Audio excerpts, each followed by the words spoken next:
श्री दुर्गा सप्तशती अध्याय 11। तदंतर ऋषि ने कहा, देवी द्वारा शुंभवध होने पर इंद्रादिक देवों ने अग्निदेव को आगे करके कात्यायनी देवी की स्तुति करना प्रारंभ किया। देवताओं के सफलमनोरथ होने से उनका मुखमंडल चमक रहा था और प्रकाश से दसों दिशाएं उद्भासित हो रही थी। इसके बाद देवताओं ने कहा, शरणागत की पीड़ा विनाशिनी देवी, आप हमारे ऊपर प्रसन्न होइए। संपूर्ण विश्व की जननी, प्रसन्न हो। हे विश्वेश्वरी, इस समस्त विश्व का परित्राण करो। देवी, तुम ही निखिल ब्रह्मांड की एकमात्र अधिष्ठात्री हो। इस विश्व की आधारशिला तुम ही हो, क्योंकि पृथ्वी के रूप में तुम्हारी अवस्थिति है। हे देवी, तुम्हारा पराक्रम अतुलनीय है। तुम ही जल के रूप में स्थित होकर समस्त विश्व को तृप्ति प्रदान करती हो। तुम अनंत बलशालिनी वैष्णवी शक्ति हो। इस संसार की कारण रूपिणी परा माया तुम ही हो। हे देवी, तुम ही ने इस संपूर्ण जगत को मोहग्रस्त कर रखा है। तुम्हारी कृपा होने से ही जीव पृथ्वी पर रहकर मोक्ष का अधिकारी बनता है। हे देवी, तुम्हारे भिन्न भिन्न रूपों में जगत की संपूर्ण विद्याएं निहित है। इस विश्व की समस्त नारियां तुम्हारी ही प्रतिमूर्ति है। हे जगत जननी, तुमने ही संपूर्ण विश्व को व्याप्त कर रखा है, अतएव तुम्हारी स्तुति अकथनीय है। तुम सभी स्तुत्य वस्तुओं से परे तथा परावाणी हो। तुम स्वर्ग प्रदायिनी एवं मोक्षदायिनी के रूप में सर्वस्वरूपिणी हो। अतः तुम्हारी स्तुति इसी में समाप्त हो गई। तुम्हारी स्तुति के लिए इसके अतिरिक्त दूसरी बात और क्या हो सकती है।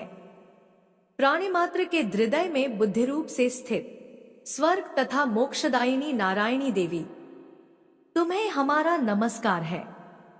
कला, काष्ठा आदि रूपों में क्रमशः परिणाम की ओर उन्मुख करने वाली तथा विश्व के उपसंहार में समर्थ नारायणी, तुम्हें मेरा प्रणाम है। हे नारायणी, सभी मांगलिक पदार्थों को देने वाली तुम मंगलमयी हो। तुम ही कल्याणकारिणी शिवस्वरूपिणी हो। समस्त पुरुषार्थों को प्रदान करने वाली शरणागत वत्सला, त्रिनेत्रा और गौरी हो। तुम्हें मेरा अभिवादन है। तुम उत्पत्ति, पालन एवं सहार की शक्तिभूता सनातनी देवी, गुणाधार तथा सर्वगुण संपन्न हो। हे नारायणी, तुम्हें मेरा प्रणाम है। शरणागत, निराश्रितों, दलितों आदि की रक्षा में तत्पर एवं समस्त क्लेशनाशिनी नारायणी देवी, तुम्हें मैं प्रणाम करता हूँ। नारायणी देवी, तुम हंसारूढ़ होकर ब्रह्माणी के वेश में कुशमिश्रित जल का प्रोक्षण करती रहती हो। तुम्हें मेरा नमस्कार है। माहेश्वरी रूप से त्रिशूल, चंद्रमा एवं नागों की धारिणी तथा वृषभ पृष्ठ पर आरूढ़ होने वाली नारायणी देवी, तुम्हें मेरा प्रणाम है। मयूरों तथा कुक्कुटों, मुर्गों से आवृत महाशक्तिधृणी कौमारी रूप में स्थित निष्पापे नारायणी, तुम्हें मैं नमस्कार करता हूँ। शंख, चक्र, गदा एवं शरझायुधारिणी वैष्णवी शक्ति संपन्ना नारायणी, तुम मेरे पर प्रसन्न हो। तुम्हें मेरा प्रणाम है। हाथ में भयंकर चक्र लिए पृथ्वी को अपने दाढ़ों पर उठाए हुए वाराही रूपवाली कल्याणकारिणी नारायणी, तुम्हें मेरा नमस्कार है। दानवों के सहार में नृसिंह रूप से उद्यत तथा त्रैलोक्य रक्षिणी नारायणी, तुम्हें मेरा प्रणाम है। दाढ़ों के कारण विकराल मुखवाली, मुंडमाला से विभूषित मुंडमर्दिनी चामुंडारूपिणी नारायणी, तुम्हारा मैं अभिवादन करता हूँ। लक्ष्मी, लज्जा, महाविद्या, श्रद्धा, पुष्टि, स्वधा, ध्रुवा, महारात्रि तथा अविद्यारूपिणी नारायणी, तुम्हें मेरा नमस्कार है। मेधा, सरस्वती, श्रेष्ठा, ऐश्वर्य स्वरूपा, पार्वती, महाकाली, संयमशीला तथा सर्वाधिष्ठात्री नारायणी, तुम्हें मेरा नमस्कार है। सर्वरूपा, सर्वेश्वरी, सर्वशक्ति संपन्ना, दिव्य रूपा दुर्गे देवी, आप हमारी सभी भीतियों से रक्षण करें। तुम्हें मैं प्रणाम करता हूँ। हे कात्यायनी, त्रिनेत्रों से सुशोभित तुम्हारा सौम्य मुखमंडल संपूर्ण भयों से मेरा त्राण करे। तुम्हें मेरा नमस्कार है। भद्रकाली, ज्वालाओं की लपट से प्रज्वलित अत्यंत भीषण एवं संपूर्ण दानवों का संहारक तुम्हारा त्रिशूल हमारी रक्षा में समर्थ हो। तुम्हें मेरा प्रणाम है, जिसकी ध्वनि संपूर्ण विश्व में व्याप्त होकर दानवों को श्रीहत कर देती है। तुम्हारा घंटा हम लोगों का समस्त पापों से उसी प्रकार त्राण करे, जिस प्रकार माँ अशुभ कर्मों से अपने पुत्रों की रक्षा करती है। हे चंडिके, दानवों के वसा, चर्बी एवं रक्तरंजित तुम्हारे हाथ में शोभा पाने वाला खड्ग हमारा त्राण करे। तुम्हें मेरा प्रणाम है। हे देवी, तुम्हारी प्रसन्नता से ही समस्त व्याधियों का शमन होता है। कुपित होने पर मनोरथ का नाश होता है। जो लोग तुम्हारे शरणापन्न हैं, उन पर कभी विपत्ति के बादल नहीं मंडराते। तुम्हारा शरणागत प्राणी अन्यों का आश्रयदाता हो जाता है। हे देवी अंबिके, तुमने अपने स्वरूप को विभिन्न भागों में विभक्त करके इन विधर्मी दैत्यों का वध किया है। तुम्हारे अतिरिक्त दूसरा इस प्रकार कौन कर सकता था। विद्याओं में ज्ञान को उद्घासित करने वाले शास्त्रों तथा वेदों में केवल तुम्हारा ही वर्णन है, किसी अन्य का नहीं। अज्ञान रूपी अंधकारावृत से ममतारूपी गर्त में इस विश्व को भ्रमित करने वाली तुम्हारी शक्ति के अतिरिक्त कोई अन्य शक्ति नहीं है। जहाँ पर राक्षस, भयानक विषधर सर्प, शत्रु और लुटेरों का गिरोह एवं दाग हो, वहां तथा समुद्र के मध्य में साथ रहकर पुनः सतत ही विश्व का कल्याण करती रहती हो। हे विश्वेश्वरी, तुम विश्व की पालन करजी, विश्वरूपा और संपूर्ण विश्व की धारित्री हो। तुम भगवान विश्वेश्वर के लिए भी स्तुत्य हो। जो लोग भक्ति पूर्वक तुम्हारी वंदना करते हैं, वे विश्व के शरणदाता बन जाते हैं। हे देवी, प्रसन्न हो। जिस प्रकार तुमने असुरों का संहार करके शीघ्र ही हम लोगों को भयमुक्त किया है, उसी प्रकार हमें सदैव शत्रु भय से रक्षण दिलाती रहो। आप समस्त जगत के महाताप का विनाश करें।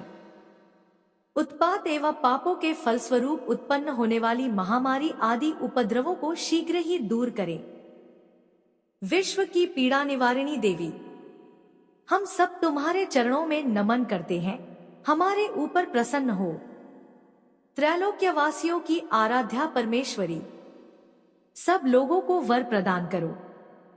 तब देवी ने कहा, देवो, मैं वरदान देने के लिए तैयार हूं। तुम अपना इच्छित वर मुझसे मांग लो। संसार के लिए मंगलकारी वरदान मैं अवश्य ही दूंगी। देवताओं ने कहा, है सर्वेश्वरी, तुम इसी तरह त्रैलोक्य की बाधाओं का निवारण करती रहो और हमारे शत्रुओं का नाश करो। इतना सुनकर देवी ने कहा, देवो, वैवस्वत मनवंतर के 28वें युग में शुंभनिशुंभ नामक 2 अन्य दानवों का प्राकट्य होगा। उस काल में मैं नंदगोप की पत्नी यशोदा के गर्भ से अवतरित होकर विंध्य पर्वत में वास करूंगी और उन दोनों कथित दानवों का वध करूंगी। इसके अनंतर मैं पृथ्वी पर भयंकर रूप से अवतरित होकर वैप्रचित्त नामधारी असुरों का संहार करूंगी। दैत्यों को अपना आहार बनाते समय मेरे दांत अनार पुष्प की भांति लाल वर्ण के हो जाएंगे। इस कारण स्वर्ग के देवता और भूतल के मनुष्यगण सदैव मेरी स्तुति के समय मुझे रक्तदंतिका नाम से संबोधित करेंगे।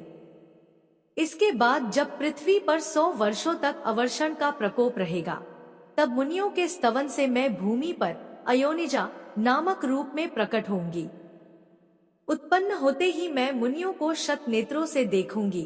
तब सभी दानव शताक्षी नाम से मेरा गुणानुवाद करेंगे। देवो, उस समय मैं अपने शरीर से उत्पन्न शाकों द्वारा ही संपूर्ण विश्व का भरण करूंगी। वर्षा न होने तक वे केवल शाक द्वारा ही जीवन धारण करेंगे। इस प्रक्रिया के कारण पृथ्वी में शाकंभरी नाम से मेरी प्रसिद्धि होगी। उस अवतार से मैं दुर्ग नामक महादानव का वध करूंगी। इससे मेरा नाम दुर्गा देवी के नाम से विख्यात होगा। फिर जब मैं भीम रूप बनकर मुनियों के रक्षार्थ हिमालयवासी दानवों का भक्षण करूंगी, उस समय सभी मुनिवर्ग भक्तिपूर्वक मस्तक झुकाकर मेरा स्तवन करेंगे। उस समय मेरा नाम भीमा देवी के नाम से विश्रुत होगा।